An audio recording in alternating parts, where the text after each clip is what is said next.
Have I fixed it? It says you're live. All right, let's see. Nobody's here, but then again, I did cock it up, didn't I? So let's have a look.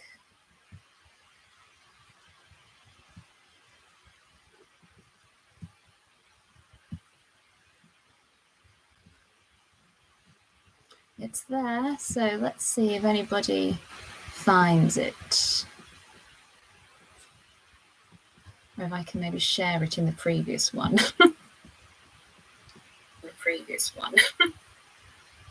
Oh, hurrah, we're here. Okay.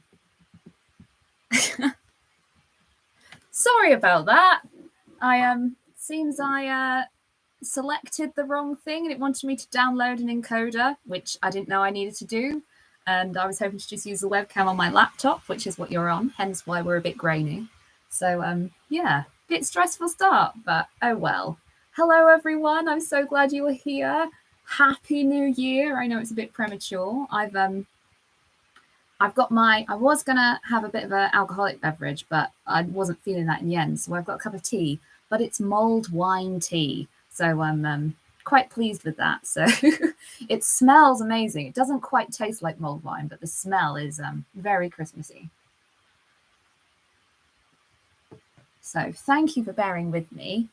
Oh yeah, look, we've got people coming through now. This is so exciting. Like I said, this is my first time doing this, so I have no idea what I'm doing. And I have got my glasses here. I might put them on and then I can actually see the screen from a distance. So if I peer at the screen like this at any point, you know what's happening. I thought the plan for this little stream, I suppose, probably about an hour, see how we go. I'm intending to do some scrap fabric Christmas crafts. But I also thought I would talk a little bit about my year of sewing, because I haven't done that sort of video for the end of the year, you know, everything I made in 2021 or whatever, because I've had a bit of a chaotic year. So I thought I'd talk you through it now. So we still get to cover all the things we've done this year on Retro Claude. And yeah, and that will as well mean I've got something to talk about, but I'll also be keeping my hands busy. Oh, winter spice tea from Aldi. Yeah, well, not very spiced. Yeah, mine's a bit like that. I'm a bit disappointed. But I also think as well, the richness of the wine is missing somehow. It tastes very watery. Hello, Micah. I see you're here. Thanks for coming. Gwen, hi, nice to see you. Well, yeah, you know what I mean. So, what am I making? I found a tutorial on the Hobbycraft website for making a garland a bit like this. And this one I bought in Oxfam, and it's made from recycled saris, and I love it. And I always get lots of compliments. It hangs in my room over my wardrobe. You might have seen it in a few like revealy things I've shot and things. So I thought I would make a Christmas version of this from scrap fabric. I've got some offcuts of my velvet. You can see actually that bit went there.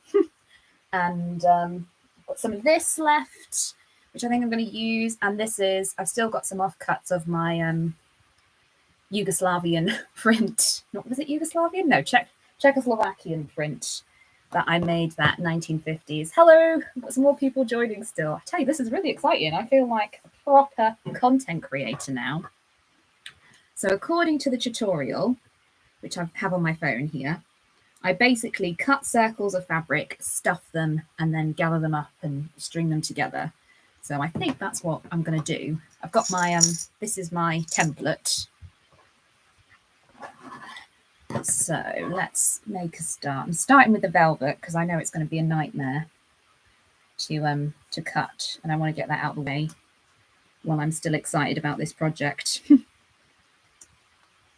So I'm just chalking on them. Can you see my hands? Adjust you a bit so you face down a bit more. There we are. That's a bit better. You can see this is where I usually put my cup of tea when I'm sewing, and as a result, the heat has warped my cutting mat. Typical. Okay, I don't know how many of these I'll get out of this bit of velvet because it's got quite a wide selvage. So let's have a look. I'm not that bothered about it not being perfect or whatever. If it's got a bit of selvage, I don't mind because it's help it gather down. So yes, another year on YouTube. Not that I ever thought this would be something I would do with my life, but here we are. Thank you very much, the old panini. I started the year, I might have to look at my phone, you know, because I have memory issues. I can't actually remember what I've done. Oh yeah, I'd love to know. Let me know what you're working on, if you've got any projects, if you're working on something and I'm in the background. Oh, somebody's giving me a tip here. If you soak it in a hot bath, it'll clean and you can straighten it back out. Or so I've read.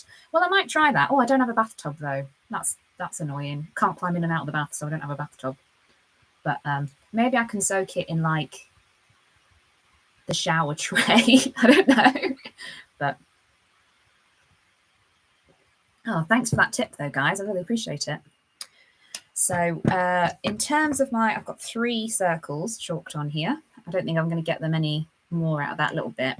But the very first thing I made this year, which seems like an absolute age ago, I can't believe it, is Little Dorrit, of course. That was my big Foundations Revealed competition entry and the big costuming project I made this year, which I'd never done before. I'd never done anything like that for myself. Obviously, I've made historical costumes for clients and for theatre and things, but I'd never made it for myself with the intention of wearing it.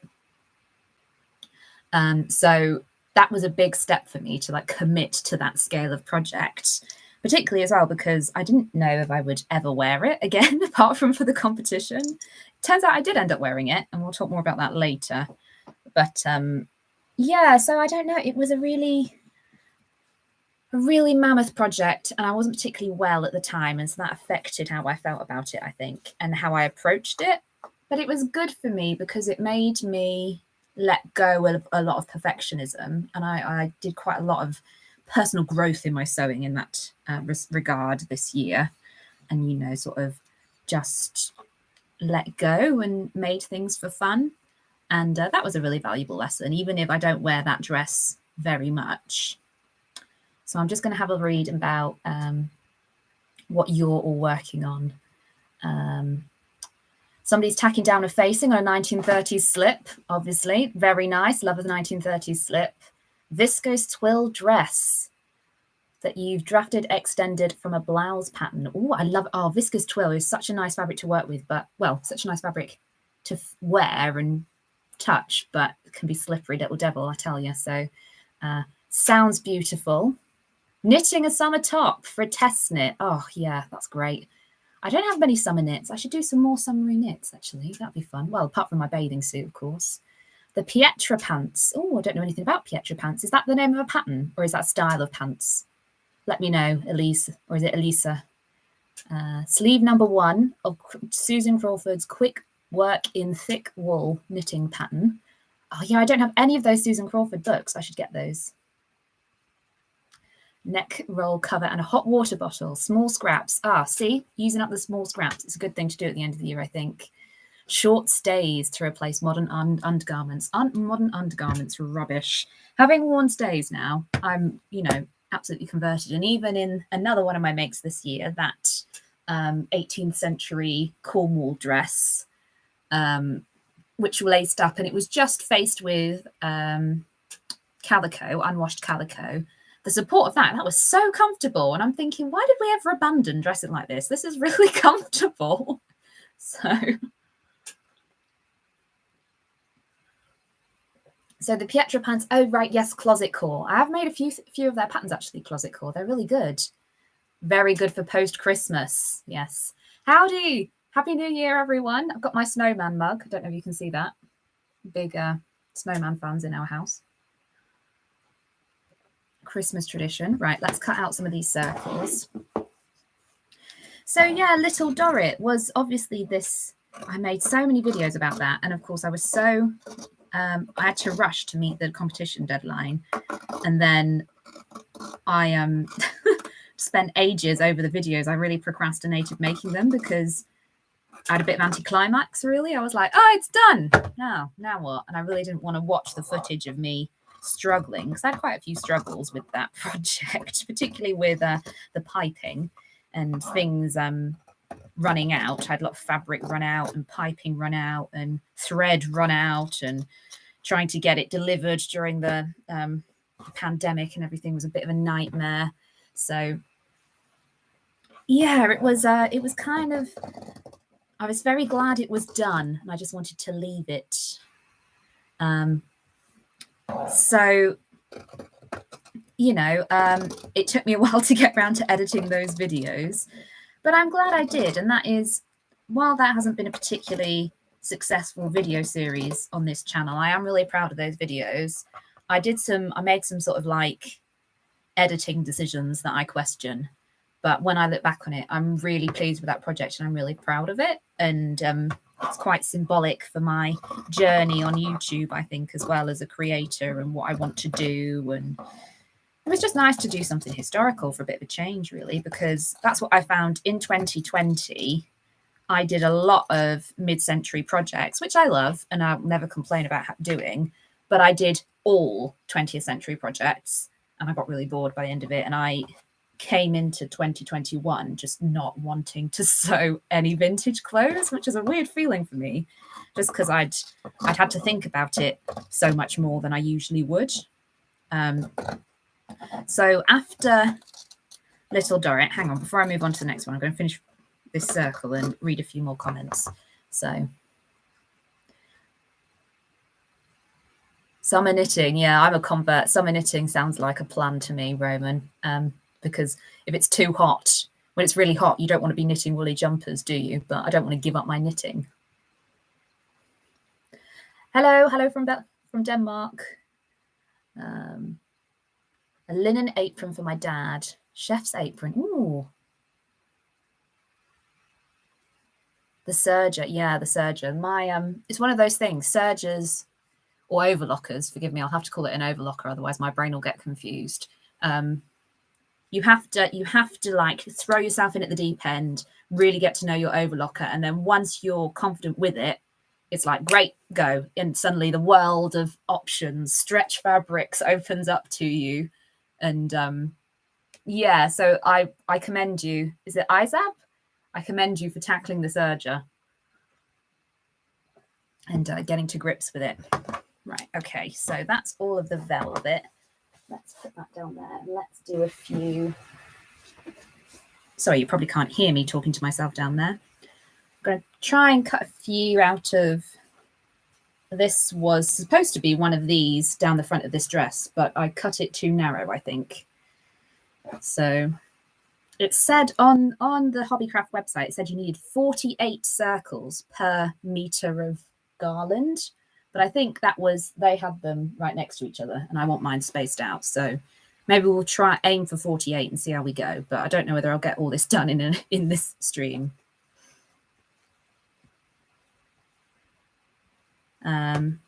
Okay, so after Little Dorrit, what happened in my life? Well, I had a little bit of time. I'm gonna have to look up what I made. I can't remember. Oh God. Let's have a look. My channel. YouTube's going to be confused because it's like, but you're live. So yes. So then I went on to my high school project remake. Oh, hello. Yes, for those of you who are new to the stream or missed the beginning, I'm making a Christmassy version of this sort of garland. This is made from recycled saris, and I got it in an Oxfam shop, and I love it. And I saw a post online about how to make one, and I'm making it out of offcuts of bits of fabric and things, Christmassy fabric. So I have a Christmas version to decorate my bedroom with, but I don't know how far I'll get. I've got to cut lots of these circles, so that's why I'm drawing around this jar, and then stuff them. I've been all afternoon. I've been cutting up scrap fabric for cabbage to make stuffing for these little circles. So that was a really boring job, I tell you. It's not something I enjoyed doing at all. So yeah, and then hopefully I will get down my scrap fabric pile a little bit for the new year and have a nice Christmas decoration for next year. So, oh, thank you very much.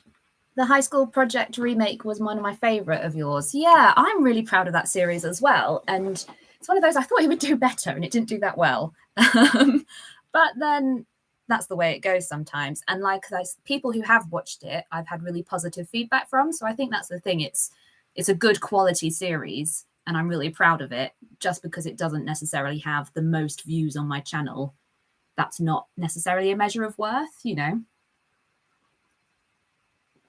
And so yeah, I was motivated to do it because I wanted to do something silly after the intense pressure of making Little Dorrit.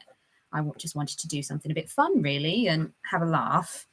And I was tidying up my room. I think I was looking for some yarn under my bed. And I came across my portfolio from when I applied to university, because it's a big A0 portfolio, I think, or A1. It's massive. And so I've been storing it flat under my bed for the past 10 years, 8 years, something like that. And so I found it. And every now and again, I like to go through it and remind myself of all the things I did and how stressful I thought A-levels were. If only I knew. Yeah, and I found these in there. And I thought to myself, this is a really good idea for a video. I reckon this will be really interesting and I think motivating and rewarding for me and for other people, because so often we see, and I'm also very aware of the fact that if people come to my channel, quite often I get one of the things that amuses me about being on YouTube. So new people turn up to my channel and they try and teach me how to sew, and they write in the comments, oh, you should do this. And I'm like, but I don't want to do that. I'm a trained professional seamstress with a lot of professional experience. And as much as I appreciate you trying to help me, there's a million reasons why I haven't done it the way you've suggested I do it, which are not going to fit in a YouTube comment, or I don't have the energy to fight with you about. And I kind of forget that obviously if people just stumble across my YouTube channel, they don't know my training, they don't know my background, they don't realize that my job is to make costumes professionally, that I am trained, I'm a very highly skilled seamstress, you know, to a couture level. And yeah, so that kind of tickles me, that like, but then I don't want to brag about it because it makes it sound like, oh yes, I'm such a professional, I know what I'm doing, you know. But it is just frustrating when I do things like not reverse at the end of my darts and everyone's like, why, you shouldn't do that, that's stupid. And I'm like, oh, there's a logic here, you know. And so that was part of the reason why I wanted to make that high school project series, because the other thing is I'm a very precise, meticulous seamstress, and people often talk about that on my videos, you know, oh, wow, you're sewing, it's so precise. Yeah, it is, because that's the way I was trained to do it by industry professionals. And I didn't start like that. You know, I was like everybody else, muddling through. And so I don't want people to feel disheartened when they come to my channel. I don't want them to mistake me for a beginner and then become demoralized. So that was part of the motivation behind why I made that series. And also I just wanted to have a bit of fun, you know. And it was really informative, and it was really reassuring to me that I am better than I was when I was 16. And also, you know, just to look at how far I've come, particularly in terms of design and fabric choice, because I've never been a particularly good designer, but I am at least better. And yeah, it was just fun. So I'm just going to pause a bit and have a look.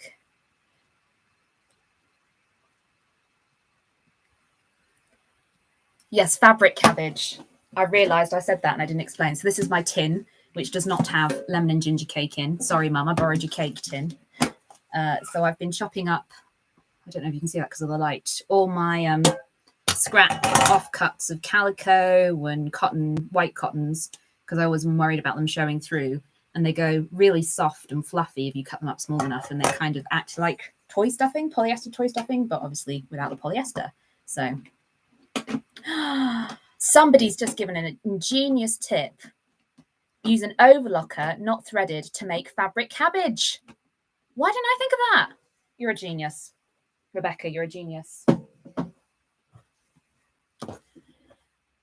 So, well, next time I'm chopping up cabbage, and that's what I'm going to do, and use the blade on my overlocker. Yeah, so the high school project,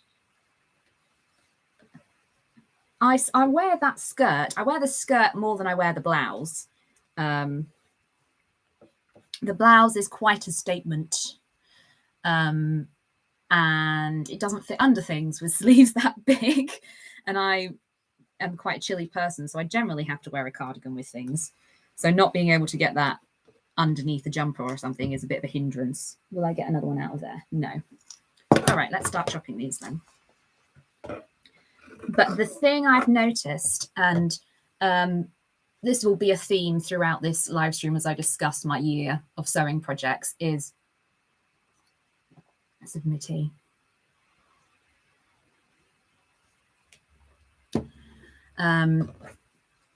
I have made a lot more fitted clothing this year, more than I've ever made or ever worn since I was diagnosed with scoliosis.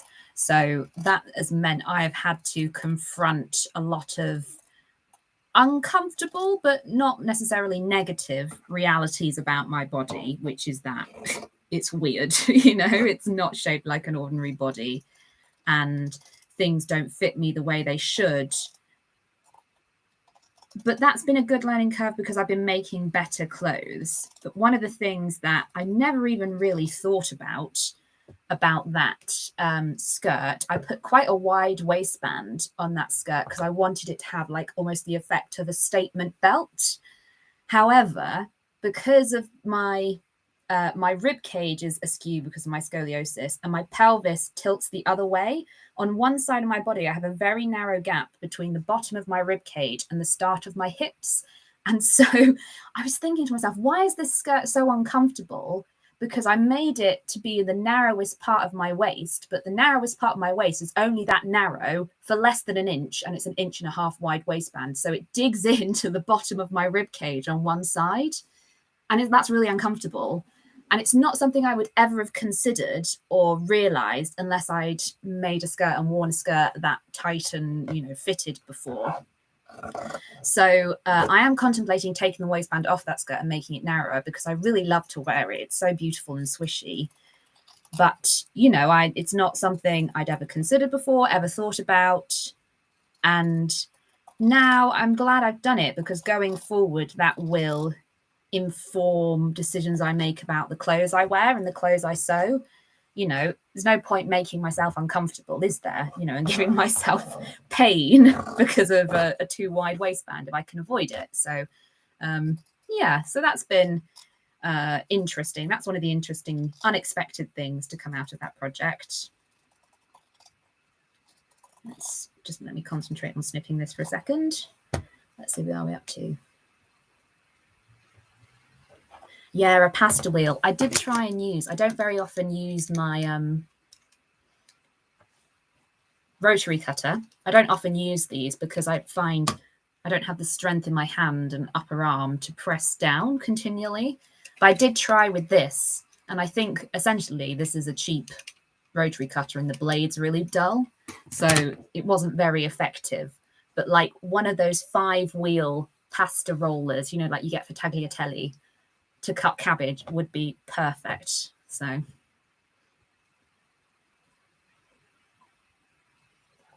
yeah, everyone has a weird body in some way. You're right, and it's like it's been really. I'm not generally one of these body positive people.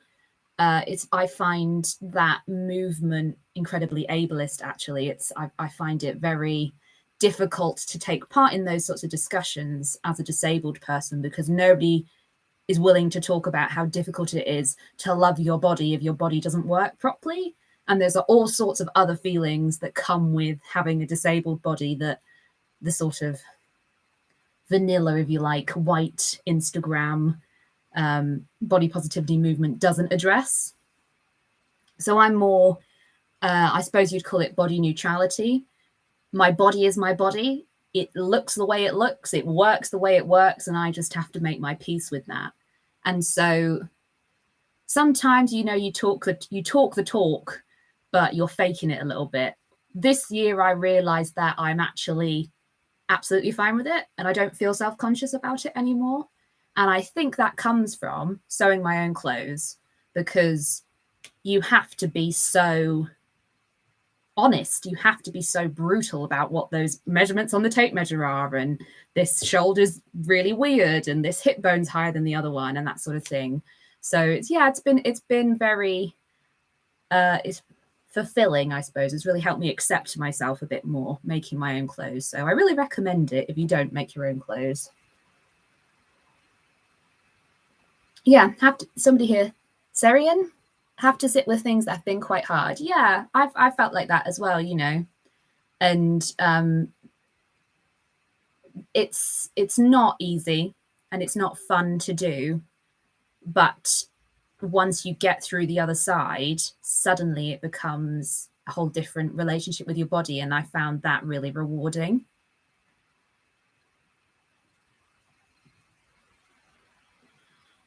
Yeah. Slowly, yeah.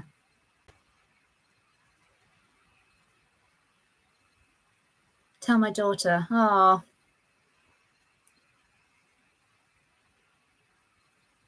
yeah. Thank you, guys. You know, some really lovely comments there. Thank you very much, team. And yeah, it's I try and be very open about disability in terms of sewing. You know, there are parts of my life I don't talk about as a disabled person, obviously on YouTube, mostly because I don't think it's very interesting or relevant.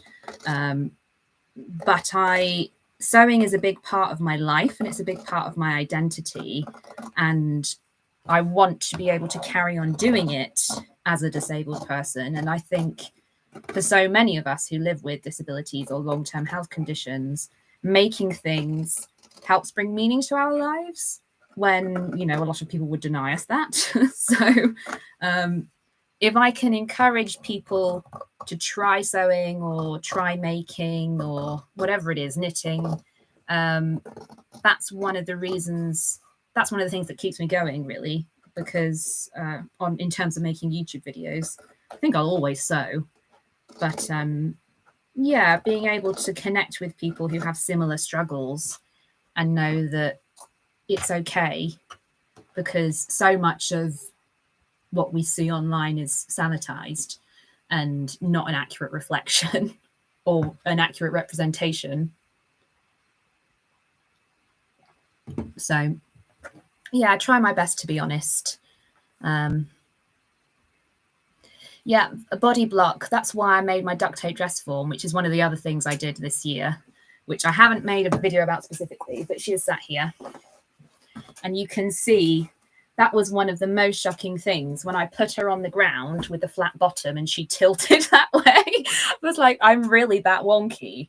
But then again, she doesn't go all the way down. So because my scoliosis is balanced out, to look at me, I don't actually look that wonky, but I'd sort of chopped myself off here on the thing and then rotated it round. Yeah, that was fun. So I'm hoping I can make a bodice block eventually that I can reuse and, you know, go through all the toiles and make it exactly to my measurements and be happy with it. And that will then improve the kind of clothes I'm able to make. Excuse me. So I'm just trying to keep up with the chat here. Body block, yeah, it's actually really interesting with fitting challenges.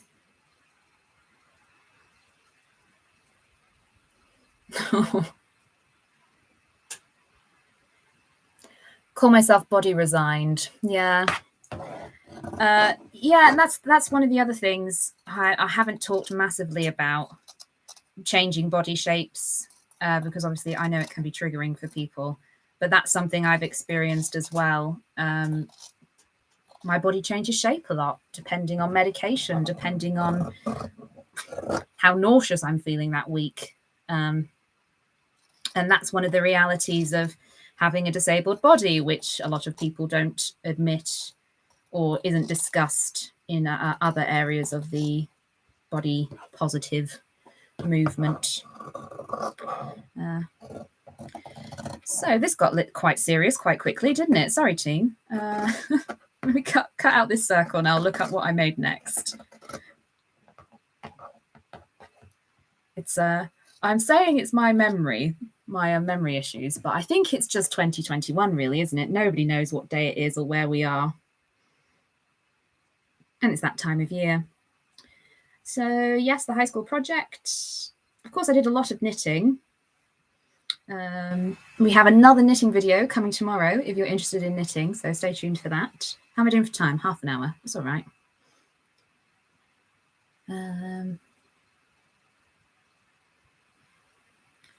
I've got some recommendations for some disabled Instagrammers who talk about body positivity and neutrality. So thank you for those. I'll make sure to look those up.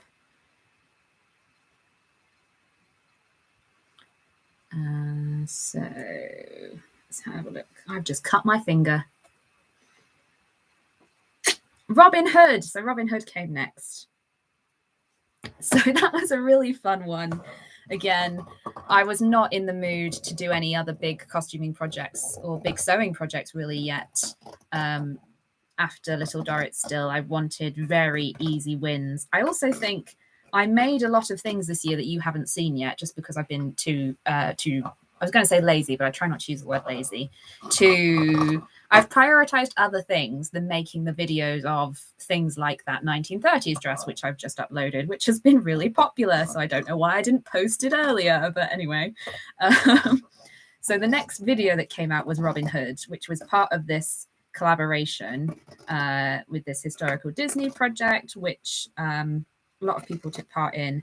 And it's just, I'm not a huge costube community person, you know. I'm not hugely involved in a lot of things that happen on YouTube. I sort of do my own thing because I do more 20th century stuff. I'm a little bit outside of the historical world. But when I saw that collaboration come up, I think I saw Sosteen talk about it first, and I was making that dress, which had gone horribly wrong anyway, that 1970s dress. And I was like, right, this is how we're going to save it. It's going to become a historical Disney costume. And I saw the coincidence of 1973. The pattern was from 1973, and Disney's Robin Hood was released in 1973. And it was one of my favorite, basically one of the only Disney films I watched growing up, because I wasn't a massive Disney fan as a child. More as a teenager, it kind of became cool for girls to like Disney when I was a teenager. So I watched a whole load of films for the first time when I was about 15. Like, it was the first time I saw Aladdin and Beauty and the Beast and Mulan and things like that.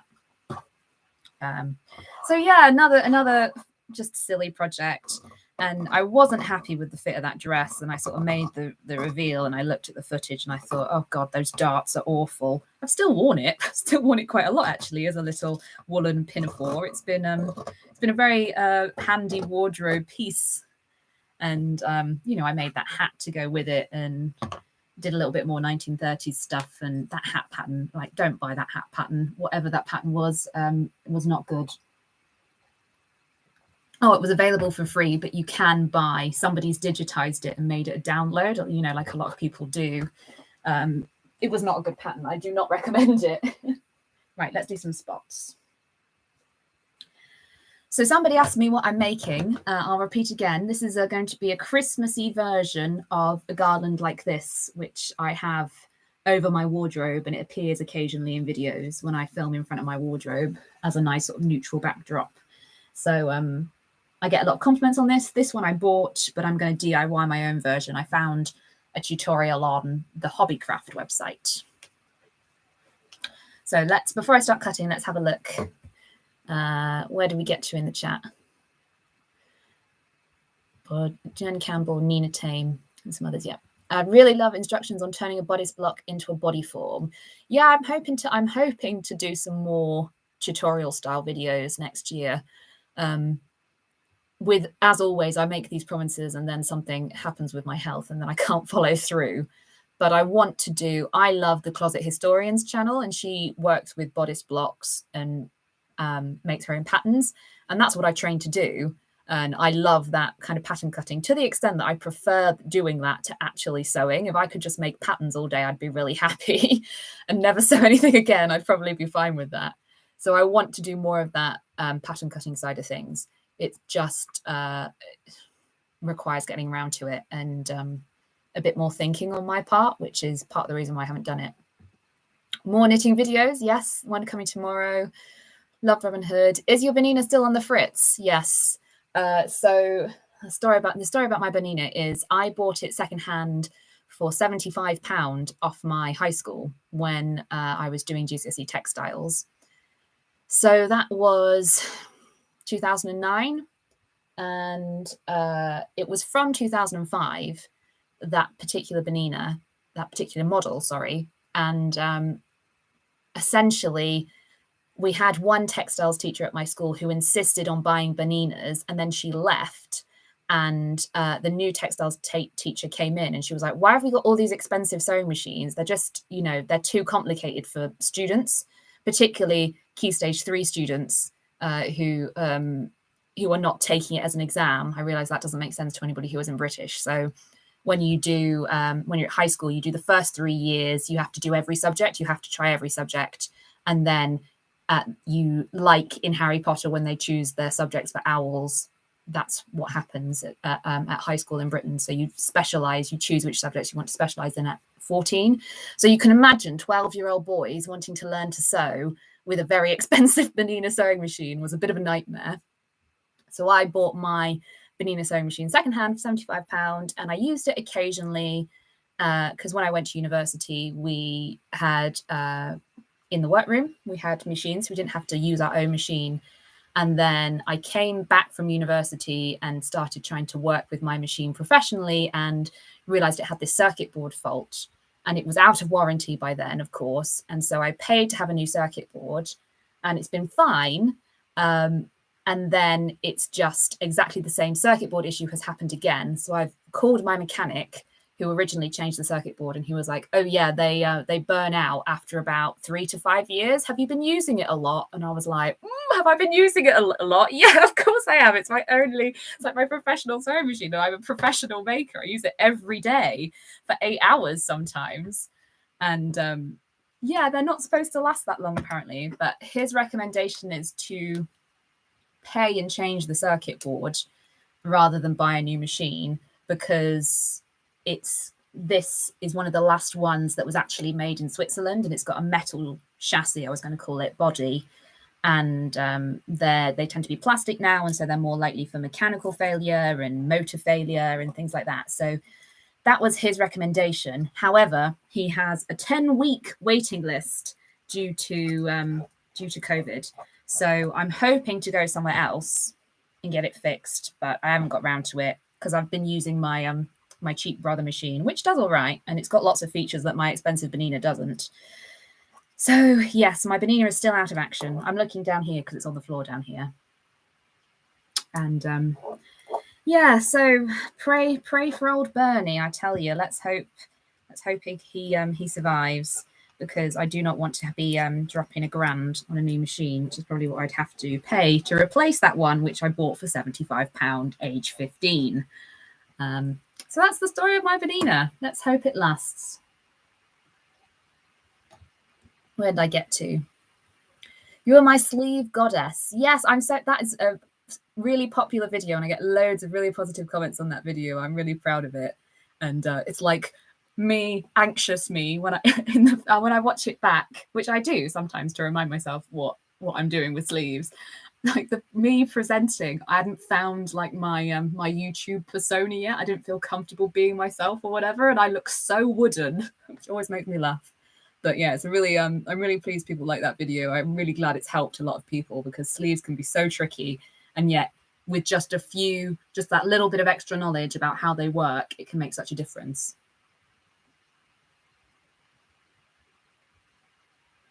I've got somebody's knitting a tension swatch. Oh wow, good for you. You're a better knitter than I am. Padding your dress form to match your body shape. Pool noodles aren't good enough. Yeah, padding a stand is I hate doing it, but it is a really useful thing to do and really good skill. Robin Hood was the first film my parents took me to see at the cinema. That's adorable. Love for the Closet Historian, yeah.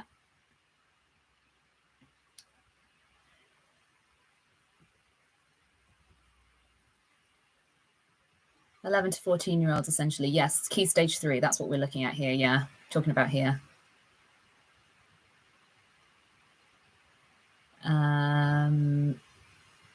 K&B sewing machines.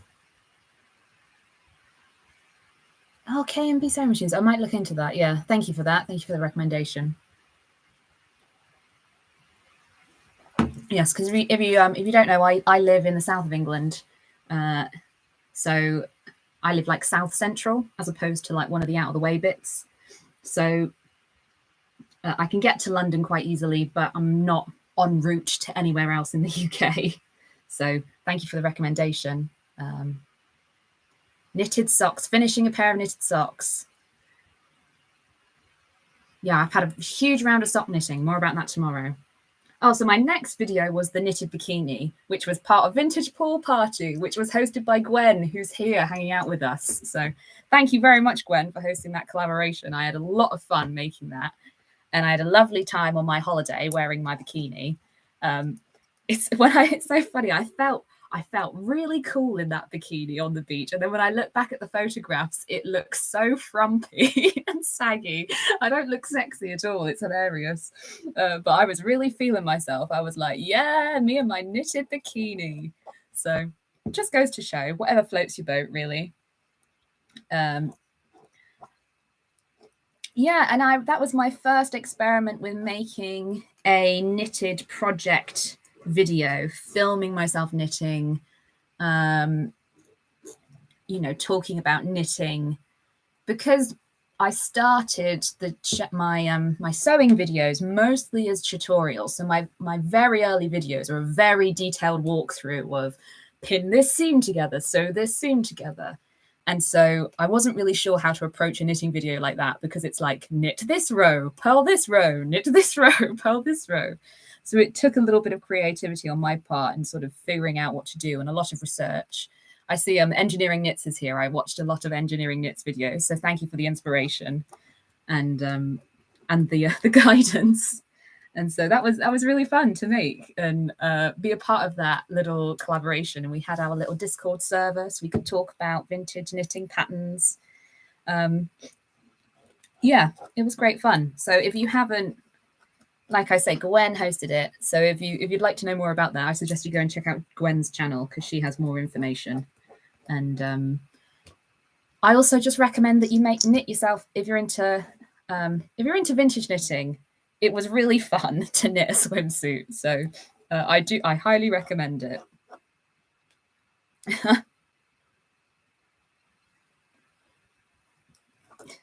Gwen says she still hasn't finished her swimsuit. Oh well, there's always next year. Frog it and make something else. I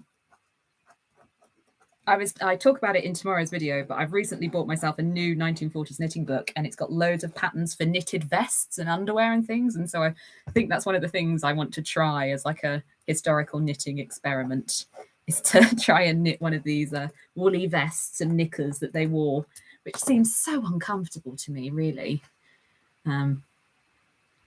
Piecing is period, is somebody, Rebecca.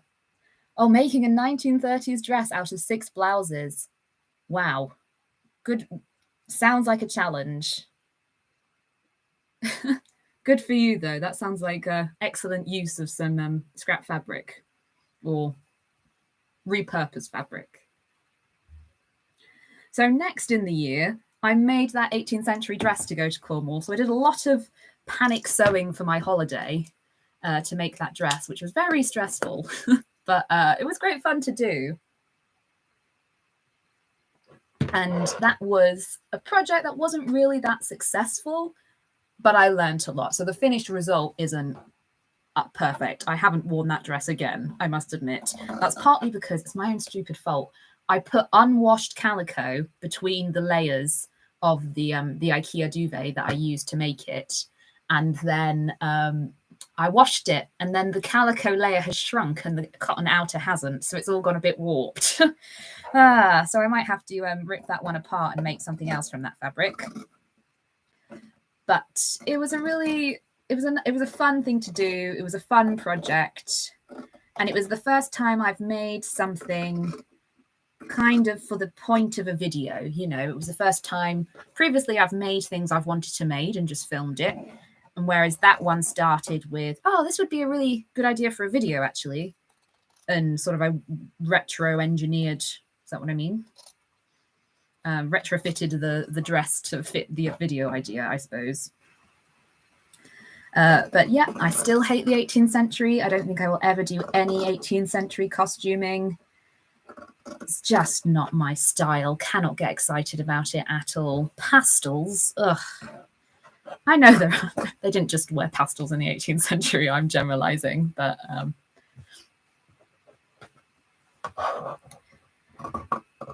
yeah, and that was another project. Difficulty working with my asymmetrical body.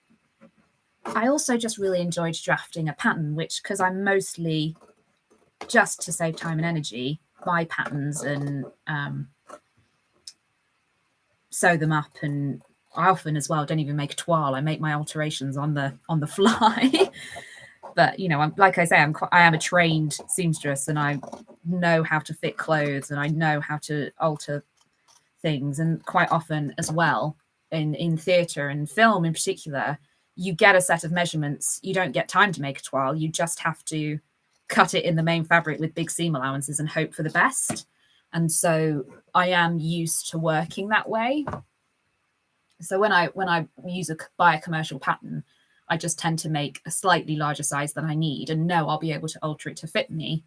But you know, and that's with 3 years professional training and 5 years experience. So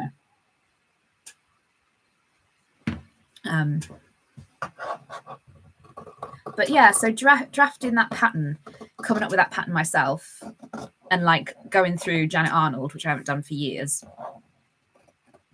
that was fun, and I kind of remembered why I like doing historical projects.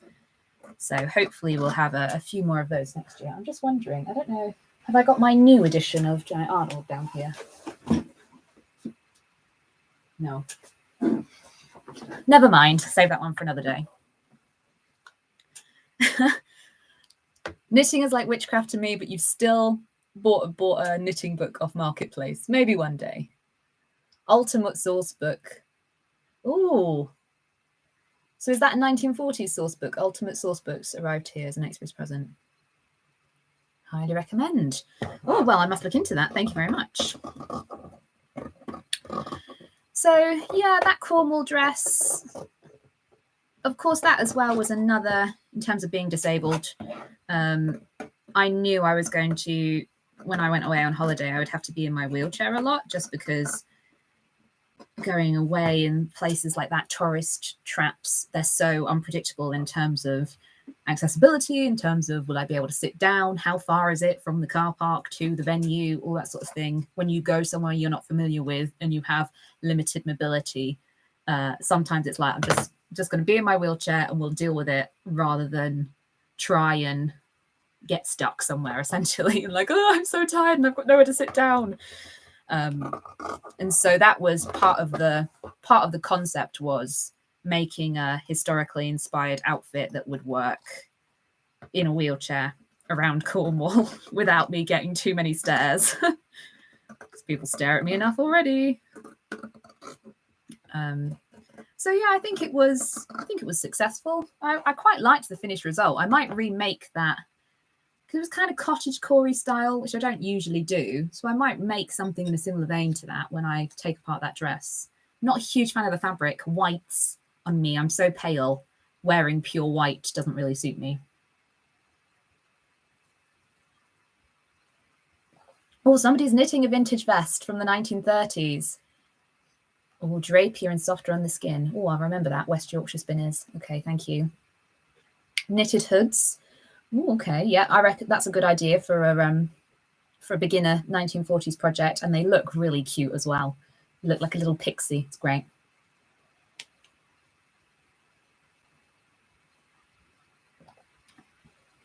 '20s, '30s, and '40s. Oh, thank you very much.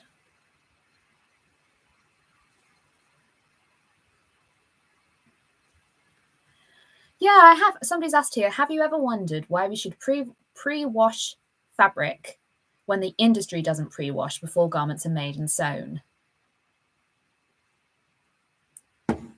I have wondered that, and quite often I find when I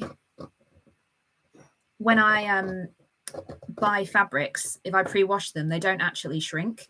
Sometimes they have a coating on, so they've been starched or what have you, so that they can be rolled easier. So sometimes it's quite nice to leave that on when you're cutting out, particularly things that are very, very slippery. It just makes it a bit easier. So sometimes you might not want to pre-wash your fabric, but then you risk it shrinking. I think a lot of the pre-washing for sewists, a lot of like printed quilting cottons aren't pre-shrunk. So I think a lot of that sort of fabric is liable to shrink. But if you've got like a viscose twill, also they're so intensively washed and dyed, a lot of these fabrics, I guess the fibers would have shrunk anyway. That's the only reason I can think. But I do wonder that, you know, I try and pre-wash my fabric as often as possible. But I do think as well, like, do I really need to wash this? Because that's a waste of energy, really, isn't it? And we're all trying to be more sustainable. But anyway, I do wash things as well, depending on where I buy things from. I've been washing all my fabric during COVID because of getting COVID. Have I just bled on that? No, it's just a spot. Phew. It's one of the brown spots. Yeah, I'm not sure about the whole pre-washing thing. Maybe as well the way they roll it out. You know, quite often they cut in layers, and so they roll the fabric out. And I wonder whether they steam it as they go. I don't know. I didn't do, because my background is theatre sewing, costume making. I don't know a lot about industrial. I didn't study fashion, so I don't know a lot about industrial techniques and industrial production and things. So if anybody knows, let us know. Because of the manufacturing chemicals, I thought that might be part of it. Yeah. Right, let's start sewing some gathering stitches in these. And I will talk about my next project, which was, yeah, this, the 1940s knickers. Yeah, that was fun, wasn't it? Didn't think I'd ever be dancing around on the internet in my underwear, but then here we are. I can't remember. Oh, so that was a UFO. So I started that. I need my thimble. Hang on. I started that towards the end of 2020, and then I had to abandon it when I had my really bad flare, when I started the Relaxed Regency Sewing in Bed Marathon. So yeah, so they kind of were cut out and didn't have much needing to be done on them, and I'd already graded the pattern. And so once I came back from Cornwall, once I came back from holiday, I was kind of looking for some quick, easy projects to get going. And I thought, oh well, I've got some footage of that already edited. I'll give that a go. And I also, it was about that time I started thinking a bit more seriously about YouTube as a possible job for me, as a possible income source. And so I started doing a bit more research about how YouTube works and how to get more views on YouTube and things like that. Which is a very, it's not a nice part of the internet, that sort of like marketing part of the internet. I find, like, internet marketing, it's not a nice place to hang out. I have found very much like sales make money, which was not really my motivation. Well, kind of, but I need to open a tin of cabbage. Let's see if this works. Did Bernadette Banner lie to me? Yeah, so that I kind of knew that making ridiculous vintage knickers would be quite a popular video, or possibly could be quite a popular video, because it's got that WTF factor, and people would click on it and go, what? Look at those massive knickers, sort of thing. Also, just the word knickers is funny to Americans. But yeah, I do generally call underwear knickers for women, you know, still. That's not an archaic thing. Most people I know do too. So these are a bit smaller than I was hoping. Oh well, we're going to work with what we got. So that was part of the motivation for making that video, and I did get quite a lot of views, more than I was expecting on that video. You know, I did the thing in the thumbnail, like did one of those faces, which are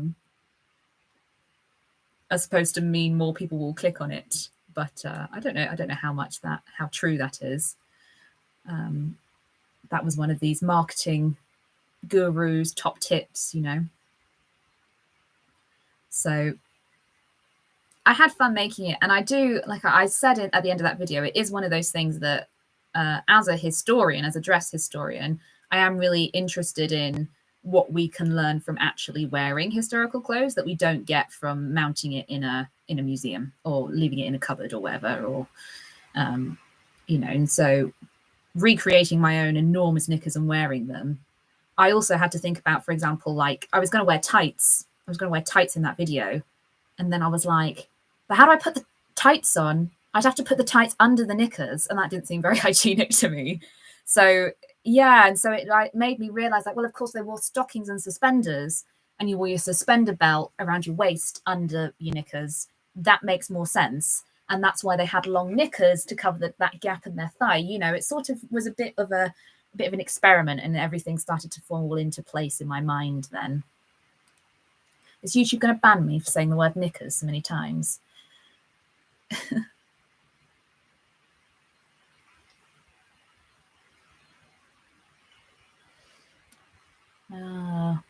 Yeah, lots of people are saying, have come through in the chat and suggested that the reason you should pre-wash your garment fabric is to do with chemicals that they put in, either in the shipping process or in the manufacturing process.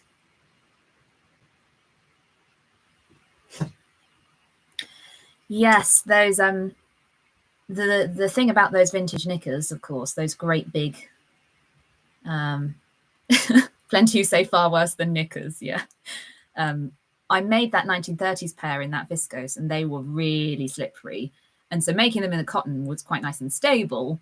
But yeah, silk charmeuse or mystery fabric charmeuse, I have a whole new respect for people who make lingerie, having done that project,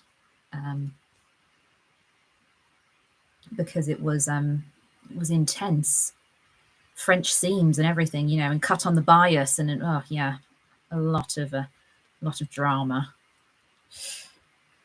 Right, so that's the first one. What's next on the list?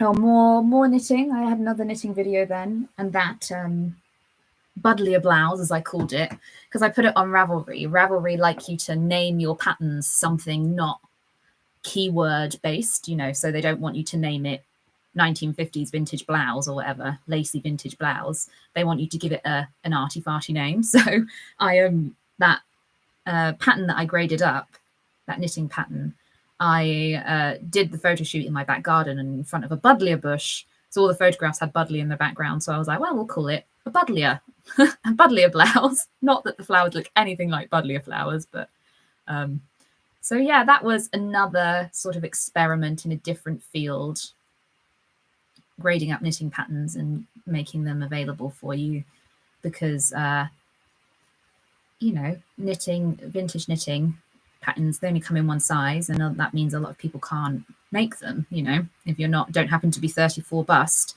and know how to grade a knitting pattern on your bike, essentially. So that's something I've wanted to do for a while, because I want to make the vintage world more inclusive, basically, particularly vintage knitting. Just want more people to knit, really. And so that was a fun new challenge for me, and I'm hoping to do more of that next year as well. And of course, I made that Claudette Colbert cardigan that turned out much too small, and I was able to send it to a subscriber. So called Sarah. I don't know if you're here, Sarah, but if you are, I hope you're enjoying your cardigan. So, you know, I was glad that I was able to give that away and it didn't go to waste. But yeah, let's see how much more stuffing I can get in this. Is that too much?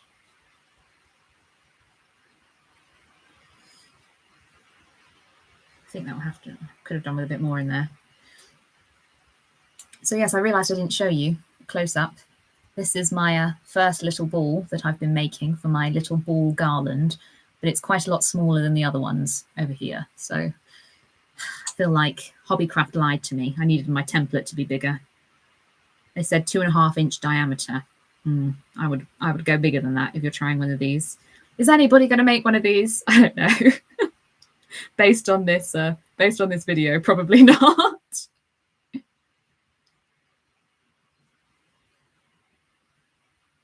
So after that new knitting pattern, let's have a check of the chat.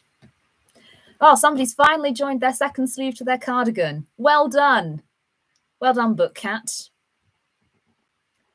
Do I plan on sewing 1940s clothes? Yes, I do. I've bought myself. One of the issues is I try and buy authentic patterns, or I try and buy patterns that are readily available. So I either like to make the reproduction patterns that I can honestly send you an affiliate link to so that I get a little bit of commission, or I like to make original ones and make them really authentic and sort of do a bit of a dress history experiment. So the issue is that original 1940s knitting patterns are less prevalent in Britain than they are in the US, just because most of them got destroyed in the Blitz and things. You know, they just don't survive. And the ones that do survive are more expensive. So, you know, I could be looking at paying £30-40 for a sewing pattern that I might use once.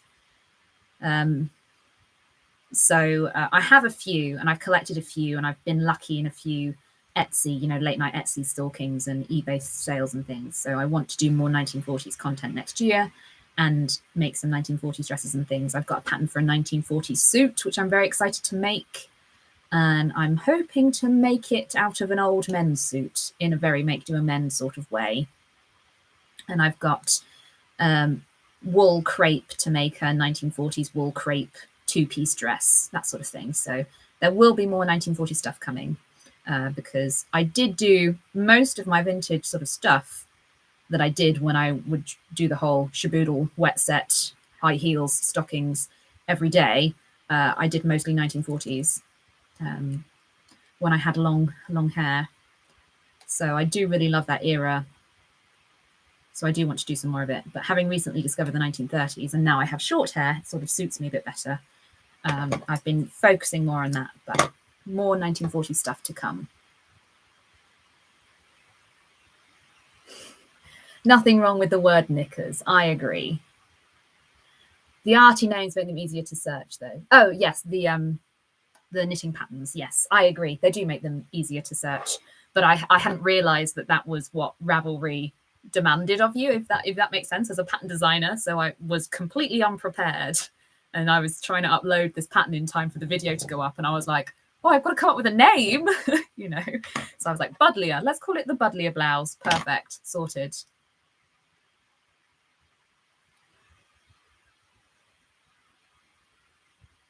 Yes, Tudor Roses. I'd love to make another pattern from Tudor Roses. So if you don't know, Tudor Roses is a book of knitting patterns inspired by the Tudor women.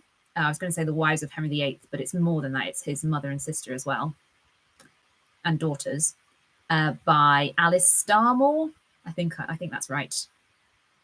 And yes, I love that book and I love those patterns. And I do really want to make one of those big color work projects And somebody's commented here, they make the long-time self-taught knitter feel like a novice. Yes, that's how I feel. I'm sort of intimidated by them. But the instructions are really clear. And so hopefully I'll be able to tackle another one of those.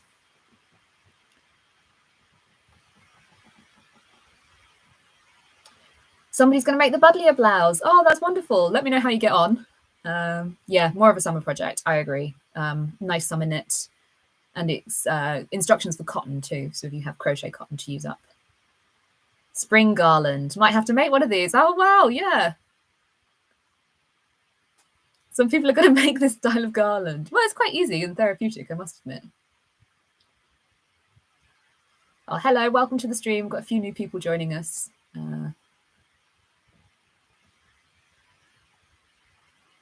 Quite a hoard of vintage patterns. Ah, wow, that's very generous of you. Thank you. I will hold off for now because I have a tendency to collect patterns and then never sew them. So I've got ones I definitely want to sew. So maybe once I've got through those. Alice Starmore, yes. Somebody else is doing some make, do, amend garments. Yep. I'm going to try and do a themed year next year and do lots of make, do, amend things. Oh, happy New Year! Thank you very much, and happy healthy New Year. Yes, to all of you too. It's I am celebrating today because I intend to have an early night tomorrow, basically. So I don't know how long we'll stay up, but I'll see until I run out of spoons, maybe. But yes, it's New Year celebrations early in retro clawed land today. So after the Buddleia blouse and that knitting video, the next one was the pocket swap. So another great way to use up some scrap fabric. And that was the idea of my YouTube friend who I've never met in person. We've only connected through YouTube and Instagram, Jeanette from A Perfect Touch, who is a long-time costumer, much more experienced than I am in terms of historical costume and dressing up. And she had this wonderful idea to do this pocket swap. And so I got in touch with her, and my pocket swap saying pocket swap is really difficult for me. So my recipient was Jimmy from the Welsh Viking. And it was one of those things when you do these channel swapping collaborations, sometimes the luck of the draw, depending on who you get, if you get somebody bigger than you, it can really help your channel grow. And if you get somebody smaller than you, you can really help them. So I got quite a nice balance because I got Annabelle. Annabelle sent me my pocket, which still hangs here because it's so beautiful. And her channel's smaller than mine. So I hope that maybe some of you went over there and checked out Annabelle's video. And I had quite a few new people join me from Jimmy's channel as well. So that was wonderful, really, you know, kind of like the whole reason we do these community events and things is to discover new people and help each other out and things. So that was fun. I've only had one negative comment about the this pocket kills fascist jokes, which like fine, okay. But yeah, I thought it was funny. Jimmy thought it was funny. So you know, there we are. That's all that matters, really. Oh yeah, oh, somebody says they found me through the pocket swap. Thank you. Oh, and you went to watch Annabelle's channel. Oh, brilliant. Oh, I'm so glad. See, that's when those collabs really work at their best, you know. And it can be really rewarding. And also, like, I took my pocket swap when I went to the ball, when I went to the 1830s ball, I took my pocket with me and used it. I tried to use it as a pocket, but I didn't have an appropriate slit in my dress. So I wore it like a satchel and sort of used it as a historically accurate-ish bag to keep my camera in and things.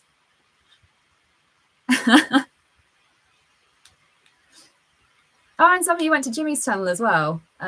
Couldn't wait to see his reaction. Yeah, I was nervously watching that video as well. Like, oh, he's gonna open it. He's gonna open it. What's he gonna think? You know. But that was fun, and it was also nice to support an independent pattern maker as well with that utility pocket pattern. You know, because it's been a tough time for everybody, and we need to stick together and lift each other up, really, don't we?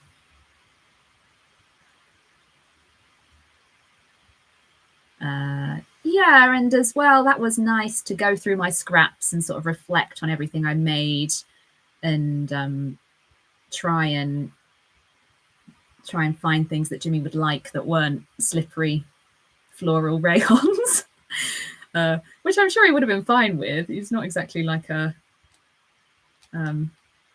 lads type, is the only way I can think to describe what I mean. Toxic gender norms, there we are, that's what I'm trying to describe.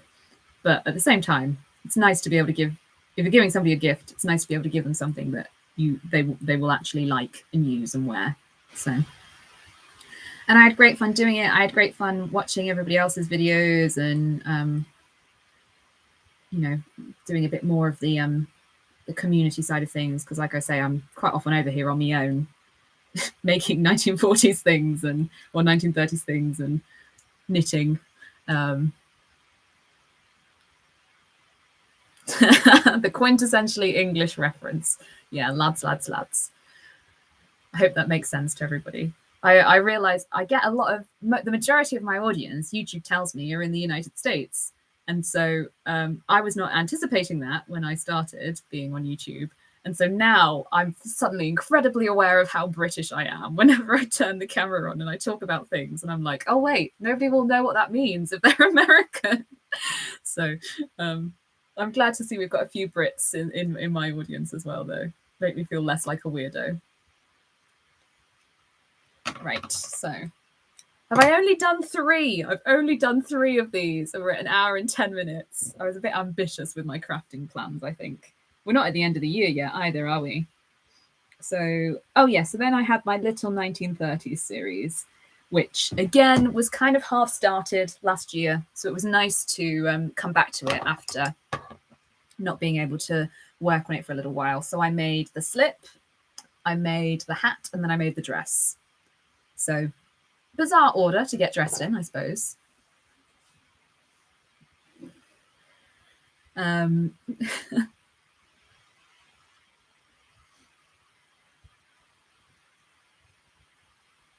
just checking my chat here. Spent more time in the smoke than I have at home, so understanding is not an issue. 30s dresses suit you amazingly well. Thank you very much. Yeah, it's not, when I first started getting interested in vintage fashion, back when I was a wee noob, you can probably see, actually, I don't know if people have clocked, one of them's fallen down, but my Ginger Rogers and Fred Astaire posters behind me, that was kind of how I came into the vintage world. I did a lot of, growing up, I did a lot of, before I was sick, dancing and performing. I did tap, I did ballroom and Latin. So I did a lot of 1930s jazz era stuff. And so I wore a lot of 1930s vintagey costumes, and I really loved the fashion of it. And that was kind of how I first got interested in vintage dress, was through performing. And then I didn't really think, the 1930s is quite a strong look, particularly in terms of hair and makeup, whereas, you know, 1940s soft waves are a bit more wearable every day. A true authentic 1930s look, you've got the shaved eyebrows, and often you've got the finger wave, and it's just not as easy to assimilate into ordinary life or like an ordinary wardrobe. So that's kind of why I did more everyday 1940s stuff. But the 1930s were my first love, because that was how I came to look into vintage fashion at all, really. So yeah, so coming back to the 1930s as a more established vintage gal has been really fun, and I've really enjoyed exploring that and rediscovering that style and how much I love to wear it. Like I say, that I called that video probably the best dress I've ever made, and I do think it maybe not be the best technically dress I've ever made, but it's my favorite, definitely, and it's the one I've worn the most for sure. Just everything came together, the fabric, the pattern, the fit in the end. Yeah, so I think I will do some more 1930s things as well. But like I say, a lot of it, and particularly what appeals to me about it, I think what I want to do really is I want to make a 1930s evening dress now, because it's one of those things where I'm like, well, when am I ever going to wear a 1930s evening dress? but being able to make a video about it, it feels worthwhile doing it. You know, I don't need an excuse to wear it now. I can just make it for a video. It's great. So I think that's what I'd like to do. The slip, I wear the slip a lot under things. I wear it just as a dress as well. Those sort of 90s slip dresses have come back in, bias cut slips. And it's quite a simple pattern, really. So I get quite a lot of search traffic on that as well. So I imagine that's probably people searching DIY slip or whatever. So yeah, and the hat. Yeah, I don't know if I recommend that hat really. I said at the end of that video, it's one of those vintage items that you can't. It just doesn't make sense out of context. It's so of its time, and so I don't know if I ever will go to a 1930s full-on event. Vintagey events tend to be more 40s, 50s focused. In Britain anyway, things like Goodwood Revival tends to be 40s through 60s. So I don't know if I'll ever have need of an authentic 30s hat. Somebody said, and there's a bot. Let's have a look. Let me block it or whatever.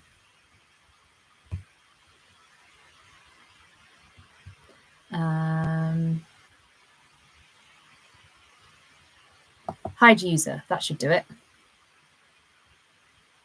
Lovely. Now I'm looking at it. Let me go through the chat.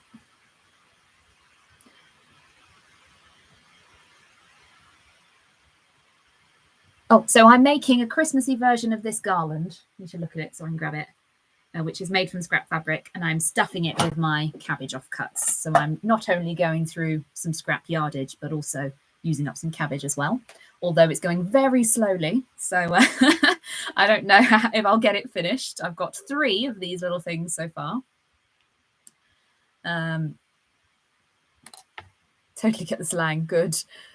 Sometimes the other thing is, like I say, I'm from this region in the south of England where we don't really have a very defined accent, but every now and again I say something when I'm particularly tired and my regional accent comes out and I sound like a farmer, and I like watch videos back and I'm like, oh my god, that was a right pain, wasn't it? And I'm like, oh my god, what did I sound like?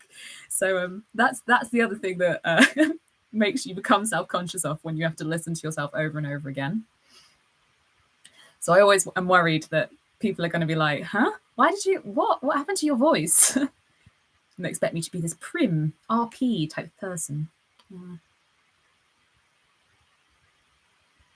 Thank you. Somebody says they think I've done a good job on my 1970s dress. Yeah, I was quite pleased with this one. I think it looks really authentic.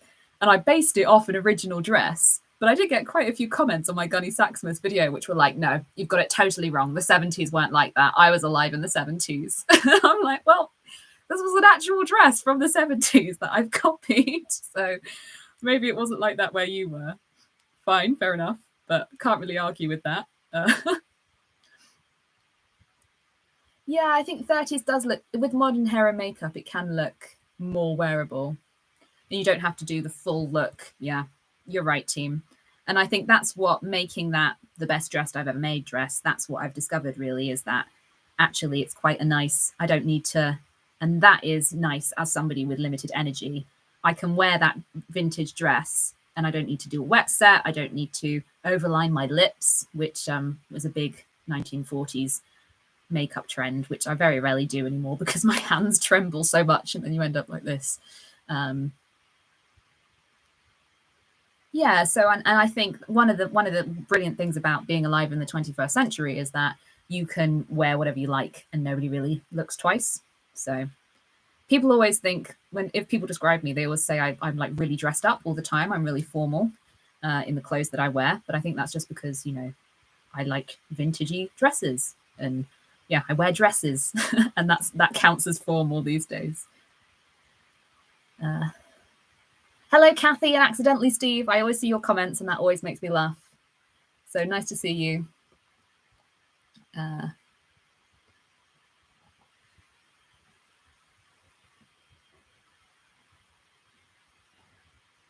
Let me, my scroll jumped, here we are. Yes, a 1930s evening dress, bias cut evening dress would be a nightmare. But it's one of those things I'd love to tackle it as a sort of skills exercise. I don't think I ever did. The nature of my my training and the nature of my work is that there are big gaps in my constructional knowledge, so I just haven't made certain things ever. Like I was thinking the other day about, I don't think I've ever done a zip fly, or I've done one once. I've never made a pair of trousers, that because I mostly make historical trousers if I were making them, so I've never put a zip fly in. I think I did one at college. So I think making a 1930s dress like that, that's one of the things I don't think I ever made anything like that. And I would like to, on my own terms, before somebody hires me to do it. And, you know, it's a lot more pressure then. Every English girl needs an evening gown for dinner parties at the local manor.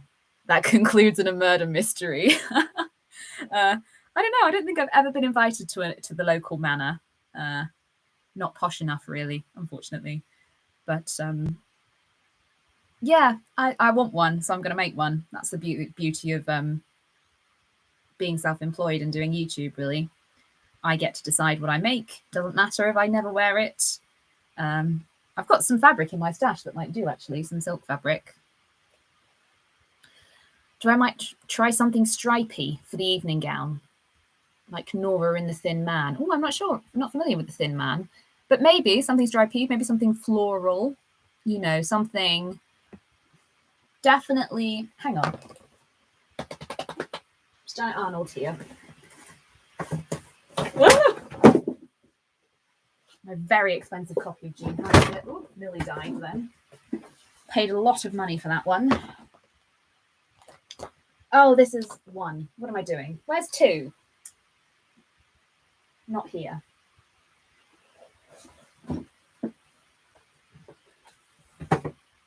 Oh, well, there's some in the back of Nora War. Much prefer working with Nora War than I do Janet Arnold.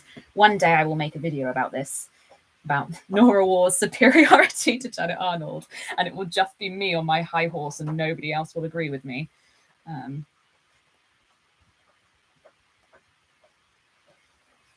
So yes, I'm thinking if I make this one's a 20s one, late 20s, but if I make a 1930s evening gown, it'll be something like this. This one, slinky, dropped waist. There's a if you have Patterns of Fashion too, there's a couple in the back of that one as well. And I always forget. I'm sure I'm really annoyed because I'm sure this book's down here somewhere. Let me have a look. What am I like?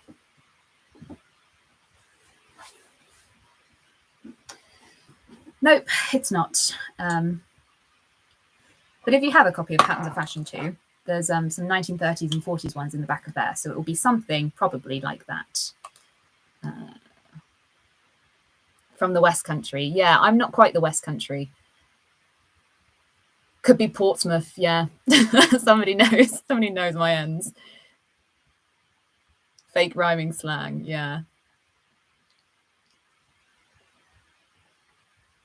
Or even further south, Isle of Wight. That was a big one for me growing up. Weatherspoons down the road in my evening gown. Yes, British jokes here. I apologize. Oh, Engineering Knit says she's seen some crocheted or knitted 1930s evening gowns. That would be a challenge. Weatherspoons on curry night. Oh, somebody here is recommending the zip fly instructions from Closet Core Ginger Jeans. Is that? Showing you how to do it. Am I more of an ingenue or a femme fatale? Oh, it depends how much energy I have, I guess. Am I in the mood to kill people? Beautiful green silk polka fabric and juicy a 30s dress. Ooh. Oh, thank you very much, guys.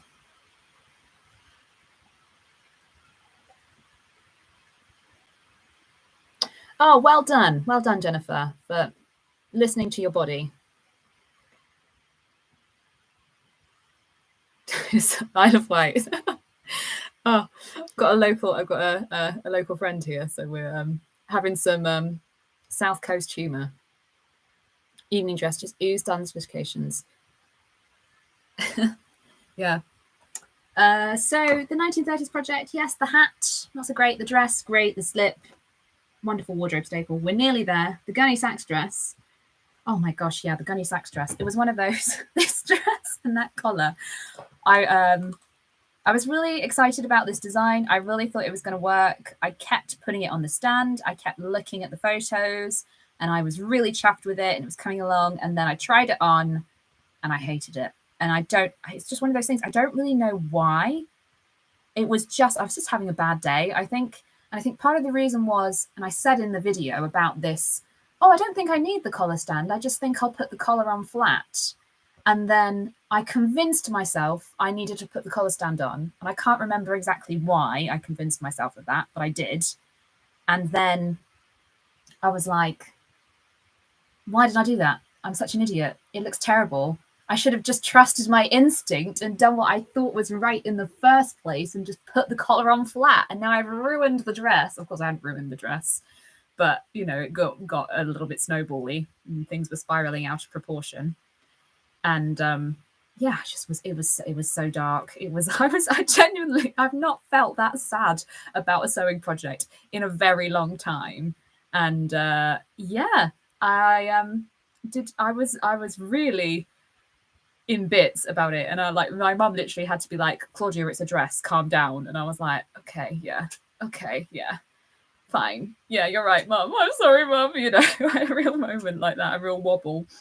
And then I came back the next morning, I sorted it out, it was fine, and now I'm really happy with it, you know. And maybe the neckline could have been a bit closer in, and I would have preferred it more, but it's fine with it being a bit wider. Often wider necks suit me anyway. So it was all a bit of a mountain out of a molehill, but it made for quite a nice journey through the video in the end. You know, it's like, oh, this dress nearly ruined Christmas, and became the title. Nice title. And I had fun as well. Like, I've been trying to work on the, like, I'm very aware of the fact that I sew quite a lot of similar style dresses, and I don't want the videos to get boring. I don't want it to be a case of like, oh, another round of darts, and now we set the sleeve in, and now we're doing the hem. Mostly, I don't know if that's boring to watch, but it's boring for me to edit and film. So I've been trying to get better at making slightly different stories, I suppose, in the videos. And so that one, and because this dress almost went wrong, that meant I got quite a nice story out of it. And so I played a bit with that at the end, with the reveal and the little bit of the sound of silence on the piano, which I just happened to have the sheet music for, which was a coincidence. So, you know, I tried to play a bit more with the video side of that, because how many times do you need to see me sew a dart before you get the gist? But then I forget that people are continually coming to your channel for the first time, so they haven't seen you sew a dart 10 times before. They're brand new. So getting that balance is something I'm trying to work on a little bit.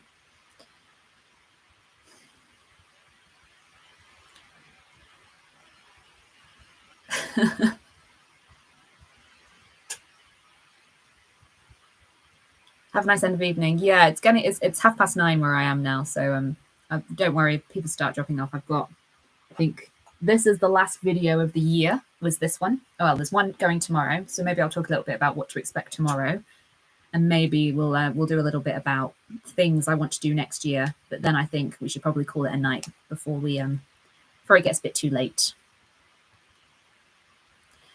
Thank you very much, Fräulein Pusterpluma.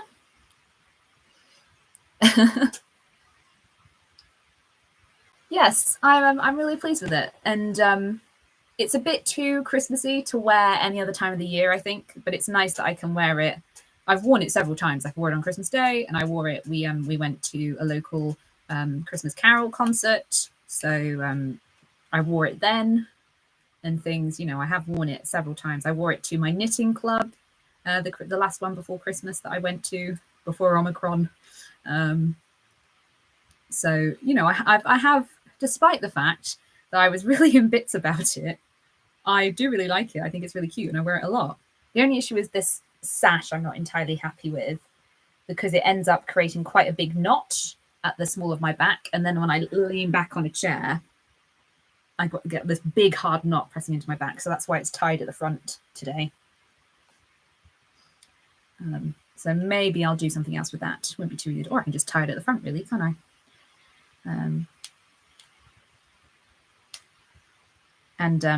The only thing about this dress that my design brain is a little bit like, ugh, not so sure about that, is the buttons I chose. But I had to order them online, so it's always a case of the colors slightly different, getting a color match, and the size and things like that, you know, wasn't quite what I was expecting. Even though they gave me measurements, I should have known better, really, shouldn't I? So that's the only thing that maybe I think in the end, I'm not so sure. These buttons don't quite match the blue tones, but not the end of the world, is it? A few buttons. When you work so hard on something and feel that disappointment. Yeah, I think that's it as well. When you're really invested in something and you put in a lot of work, and I mean, like it's I used to cry all the time at college if things didn't go right. When I was studying, just used to cry. My pockets have gone wrong. I'm not particularly emotionally resilient, I guess, when it comes to sewing. But it's a lot of work, and you get really invested in it and committed.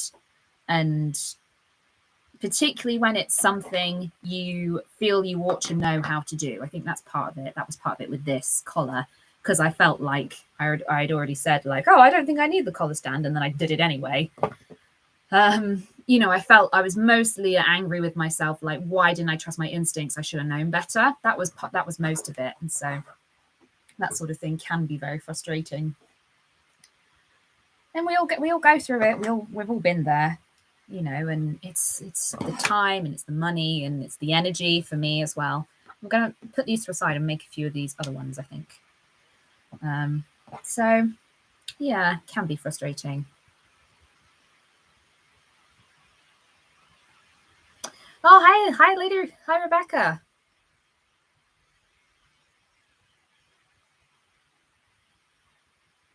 I have been to Fabricland. Somebody's asking me if I've been to Fabricland, and I even made a joke about Fabricland in my high school sewing project remake series, because well, to be honest, the Fabricland that I went to for that project when I was a teenager is a different one, which is now closed down. But yeah, that was some bloody awful fabric. I'm very lucky in that I have a local quilt shop. Oh, forgot to put a knot in the end of my thread. I have a local quilt shop, so I can go and buy things like thread and needle and bias binding locally. But if I need garment sewing fabric, I have to order online, basically. Or I used to go up to Goldhawk Road more, because it's not really that far from where I am.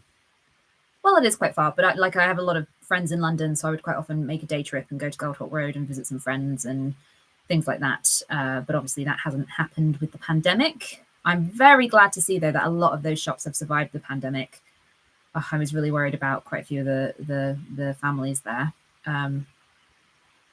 So yeah, I have to order most of my fabric online. Also, just wandering around fabric shops is really tiring, and they're not very accessible. And so I have such poor balance that I am perpetually terrified I'm going to be crushed to death. I'm going to topple over, land in a roll of fabric, and be crushed to death. So I prefer to do my fabric shopping online these days.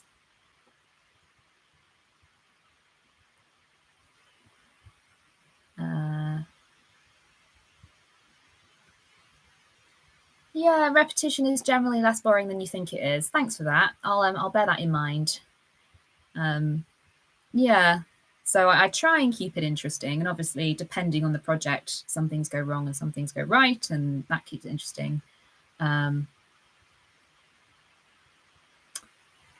How will I join the garland bobbles to the string? So I have here a length of embroidery floss. I should probably go through this, seeing as I probably won't get to it in this stream. So I've got a length of embroidery floss, and I'm going to use a large-eyed needle and literally thread it through, stab it through which is the way it's done on this one. And then they have a knot. These ones, give me a second and I'll show you. Ugh.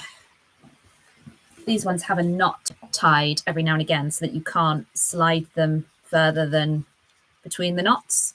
So I think that's what I want to do, because as well, it's easier to hook it over things if you've got a little bit of string. C&H has some good stuff sometimes.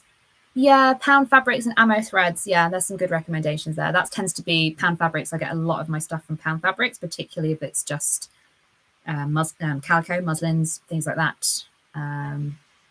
Ammo Threads, I've got some really good silk bargains off Ammo Threads this year, actually. Greetings from Zagreb. Hello. Oh, thank you very much. Happy New Year.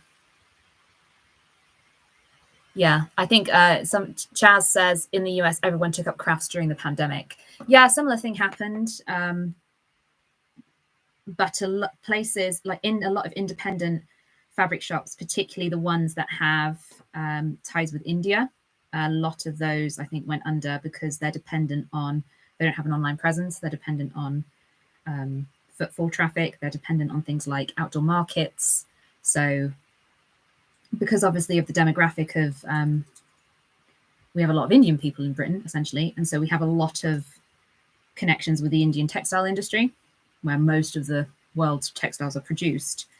So you can get really wonderful things quite often from a man on a market stall, you know.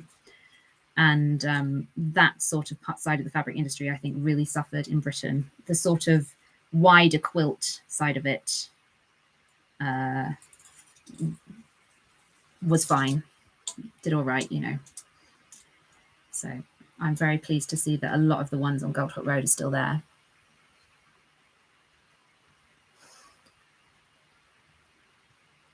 Oh, okay. Pound Fabrics. Otter fabric from Pound Fabrics, and it's Korean originally. Oh, wow, very nice quality. Yeah, fabric shops are very claustrophobic and stressful.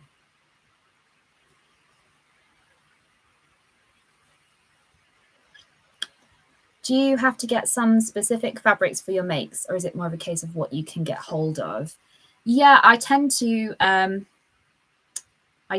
see what I can get quite often, and that informs my decisions about what I make. Also, what I have in my stash informs decisions about what I make, what I can afford, informs decisions about what I choose to make. And so sometimes if I know, for example, that I want to do something like Little Dorrit, I look out online for deals, sale items, bolt ends, and then go from there. So that's the reason Little Dorrit's purple was, because that fabric happened to be reduced, whereas all the other cotton satines on Minerva weren't, you know, and things like that. And I've bought some silk this year, which is I've been able to do because my channel is now monetized. So thank you very much, everybody. Thanks, team.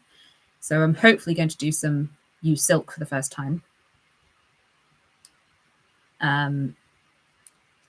But most of the time I look out for things, you know, like a lot of people, I follow a lot of fabric shops on Instagram, things like that. And so if I see something and I think, oh, that would make, particularly like viscose prints, because you get a lot of viscose prints, which is what you need for a 1940s dress, but that doesn't necessarily mean they're going to look 1940s. So if I see something and I think that looks really 1940s or 1950s or 30s even, quite often I might just grab 3 meters and leave it in my stash, and it will become a 1940s dress someday. That sort of thing.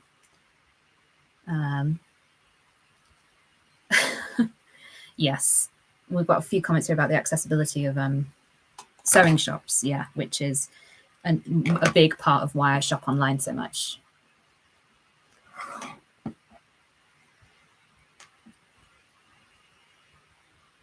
Oh. Viscount Textiles is somebody else is recommending. 12-meter bolts. Ooh. 50 quid-ish a bolt. Oh, I'll definitely look into that. Thank you. Yeah, it's time's getting on, so I'm going to do a little bit about what I'm going to do next year, and then I think I'm going to call it a night, guys, because I like to tend not to have screens on before I go to bed. I'm sure a lot of you will understand. So yeah, next year, I've already got some projects lined up. I've got a collaboration probably coming in January, if I can organize myself in time for that, with Annabelle from Horizon Cosplay. So that should be fun. And I want to do more 1940s content. I want to do more make, do, amend things specifically. I'm contemplating doing like a rationing project and talking about rationing, because that's something that's of particular interest to me in terms of dress history and things, utility clothing, all those sorts of things.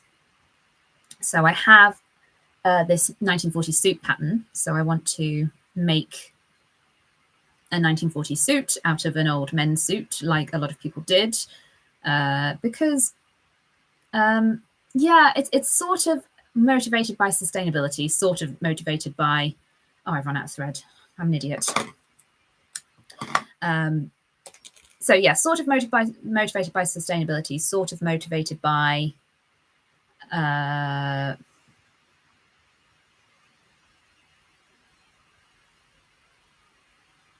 it'll come to me, give me a second. Oh, like dress archaeology, I suppose, is what Bernadette Banner would call it. You see, I'm very curious about particularly the difference between the printed ephemera around sewing, the printed materials we get around sewing, the sewing patterns, the knitting patterns, the magazine articles, and what people actually did. Because as we all know, we've all seen things printed in magazines that growing up or whatever, about how to put your eyeshadow on in particular. I remember things like that. And I didn't actually do them because they were ridiculous. You know, nobody wants to walk around looking like that. So did people actually do them? And I do wonder, particularly more working class women, as we would call them in Britain, lower class women, who were incredibly busy, incredibly poor, grieving often. How much of this quirky sewing stuff that we see did they actually do? You know, did people really make patchwork dresses? Did they really do all that stuff? And I know some examples survive, but I think it's important to recognize that that stuff takes skill and it takes time, which a lot of people didn't have. And so exploring that is something I'm interested in. These, yeah, the making of what it actually took, because we read about it and we're like, oh, cool, they make, did, and mended. That was difficult, verbs. You know, they make, did, and mended things. But what does that actually mean for an ordinary person, woman, generally, who was doing the making, doing, and mending? How much time out of their day was that? How much skill was required? It's not as simple as that. So that's sort of what I'm hoping to look into. I also have had the fabric for the longest time to hang on, I will respond to, before I tell you about that, I will check the comments and see if I've got any responses. Oh, great shop in Bridport. Oh, but the stairs are very narrow. Right. Oh, fair enough. There's a rationing Instagram challenge in the Go Somewhere. Oh, I'll have to look out for that. War rationing apron, craft and thrift. Oh, lovely. Thank you very much, guys, for sending me all these recommendations. Team, sorry. Yeah, so that's some of the 40s style content I want to explore. I'm no longer as interested in 40s high glamour as I once was. I would rather do 30s high glamour, it turns out. So we're going to do a bit more everyday 40s stuff. In terms of historical costumes, historical projects, I have had the fabric for and have wanted to make forever since I wrote my master's thesis, which is 3 years ago nearly now, and Liberty aesthetic dress movement smocked dress. I have had the privilege to study one extensively up close, and I have really great notes and I have really great photos, and it's a big part of my research as an academic that I want to include on YouTube because there's so little good information out there about the aesthetic dress movement. And like I say, I've been in the privileged position to get hands-on with a lot of these dresses. I have trawled through the sources. I have read so many letters, and I feel that it's this big area of dress history that's missing from things like Nora War. There's not a single aesthetic dress in any of Nora War or Janet Arnold's work. And yet it was this massive international movement. We have all these surviving examples in museums that nobody really seems to know anything about. And to me, that is mad. So that's something I want to make a recreation of. But to do that, I need to buy a smocking machine, basically. So that has been on my Ko-fi account. That's been my goal. And I've hit that goal. I checked the other day. I've hit that goal. So that would be half the cost of the smocking machine. So I'm going to, in the new year, I'm going to buy myself one of those and hopefully eventually get round to toiling and making that dress. Part of the reason I've been putting it off is because I care about it so much. And I'm scared I won't do it right. I won't be good enough. So I'm going to have to get over my imposter syndrome and just do it, really. So that's something I'm really excited about doing. And hopefully this year, 2022, will be the year that I actually make it. But it's going to involve a lot of embroidery. And I think after I embroidered that chemise last year, I just couldn't face any more embroidery. So I've kind of forgotten about that now. So I'm feeling fine about it.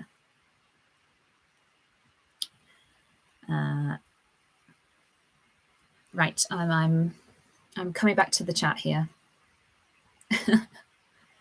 Oh, I'm being stared at by a cat. 30s high glamour sounds great.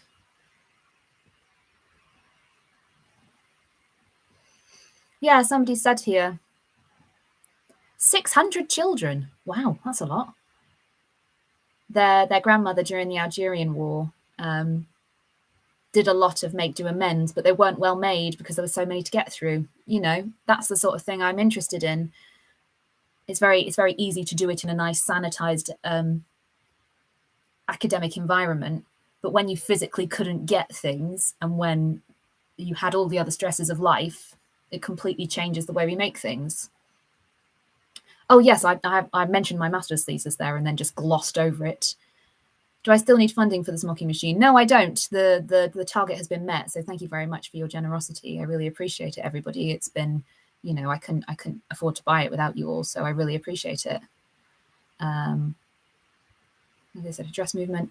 What is the aesthetic dress movement? Right. Okay. So the aesthetic dress movement was, and this was kind of the topic of my thesis, so this covers both of them, was a movement started in about, it's debatable, the second half of the 19th century, let's say, predominantly in Britain amongst artistic women. And I say artistic women because that includes female artists in their own right, who are often erased from history, and their collaborators, their models, their muses, their spouses, people within these circles who often don't get a lot of credit for their contribution to artistic movements such as the Pre-Raphaelite Brotherhood, because they were women and they didn't get their work exhibited at the Royal Academy, for example. So there tends to be, kind of feeds in with dress reform and ideas of dress reform and what should they call it? The Healthy and Artistic Dress Union. And they completely changed the way they dress. And their rhetoric is where we get a lot of our anti-corset sort of ideas, and is a lot about health, but a lot about natural beauty, a lot about not deforming the female figure. But they don't mean it in a medical deformity. They mean it in like an aesthetic movement. So but this movement, it was so popular. It's really well documented in the press. There were lots of very famous aesthetes, as they were known. Oscar Wilde was one. The Victorian actress Ellen Terry, who you probably know from that very famous Lady Macbeth portrait by, is it Sargent? I can't remember. Lots of very famous, influential people dressed in this way. We have a lot of surviving garments, and yet the academic sources, the academic writing about this movement is all wrong. It's so naff. There's so many misconceptions. People have got it entirely wrong for decades. And we just talk about this movement and accept all these things that there's no evidence for, which drives me insane. And so there's been a sort of resurgence in recent years of interest in this movement because people have realized how terrible the analysis of it is, I suppose. And so I wrote my thesis on, particularly, I wrote it on 3 women about how they used this, how they used dress to create a sense of self, a sense of identity, because that was a big part of aesthetic dressing, was about showing to the Victorian world that you're not like other girls, essentially, that old trope. And so we get a lot of people who live outside of conventional morality, like the actress Ellen Terry, if you know anything about her. It was like a respectable alternative fashion movement, not like punk, you know, people were really anti-punks and they were really anti-bloomerists and all that sort of thing. They thought it was immoral. The aesthetic dress movement was acceptable to polite society. And it was a way to show your learned, thinking, artistic nature. So it's really, I find it absolutely fascinating because it's one of the first fashion movements that wasn't started by aristocrats. You know, it's not a fashion trend that comes from court or the elite, you know, or the royal families or anything like that. It comes from artists who tended to be more middle class. Everything's relative. Victorian middle class we would consider very wealthy, you know. But so I find it absolutely fascinating. And these dresses I'm interested in the construction of because we know so little about it in terms of our costume making understanding. I talked a little bit about this in my Enola Holmes video. That's an old one on my channel that I made when that came out, just because I was so excited. I saw a lot of people absolutely slating the costumes in Enola Holmes as being historically inaccurate. And I was like, they're actually really well researched with contemporary, brand new scholarship that's been coming out about the aesthetic dress movement. But a lot of people who have a generic fashion history textbook from 10 years ago, they still spew misinformation, basically. That's how quickly this has moved. You know, we're still learning about it. There's still things we don't know. So it's a really exciting area of dress history, I think, anyway, you know.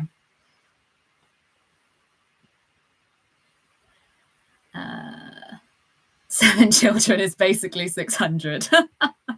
Yeah, fair enough. Oh,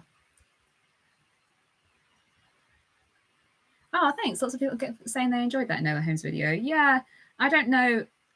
It was at a time when I didn't really know what I was doing on YouTube, and I decided I experimented with being one of these analysis channels, and I decided I didn't enjoy it, so I stopped doing it. But yeah, there's a lot to be learnt, and that's exciting to me. And so that's why I want to make that dress, really, because I feel that I've got something of value to offer.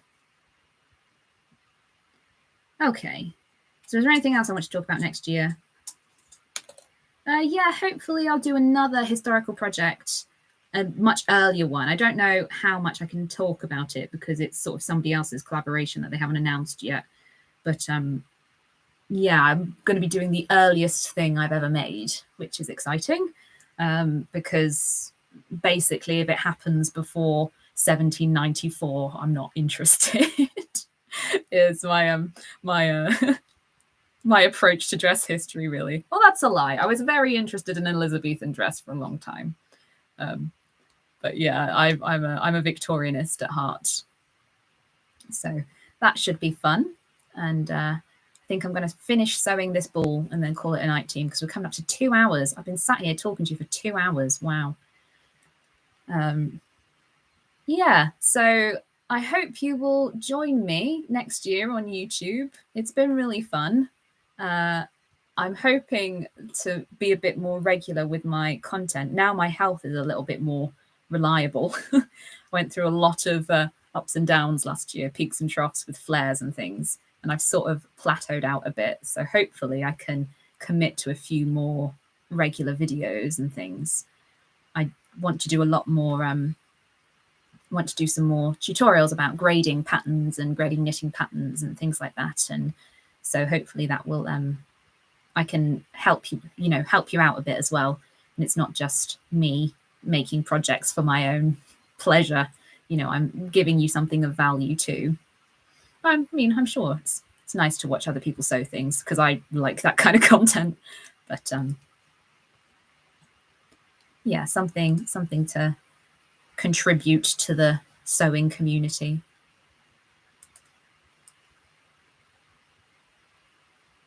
Yeah.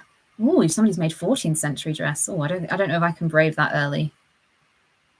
Yes, I will be here tomorrow. Well, I won't be here live tomorrow, but there will be a video tomorrow, 5 o'clock GMT. So that's 6 p.m. I have no idea. Probably midday Central Standard Time. I'm not very good with the American time zones, I'm afraid. So look out for that. That's a knitting video. So that's my everything else I knit in 2021 video. So, but I talk a little bit at the end of that video as well about what I want to knit next year. So if you're interested, yeah, make sure to come back. And yeah, I'm hoping I can keep up this. I've been pretty regular with my uploads through December, and I'm hoping I can keep it up in January. So we shall see. So, thank you very much, everyone, for joining me. It'd be a reasonable time in the UK. Yeah, I find that as well. If I'm watching like people's live streams, it's like 2 a.m. where I am, and I'm like, oh, no, I'm not going to that. Sorry. You've finished the dreaded viscose twill, Eris. Oh, wow. Well done. So yeah, thank you all, team. I will finish by saying Happy New Year, and let's hope 2022 is another lovely year. I don't know. I'm always cautious about wishing anything for the future. I know too much about the chaotic nature of the universe. So just embrace the chaos. That's my wish for you in 2022, is you go with the flow, you embrace the chaos, and you keep smiling, basically. So, mwah. Thank you very much, everyone. See you soon. Bye.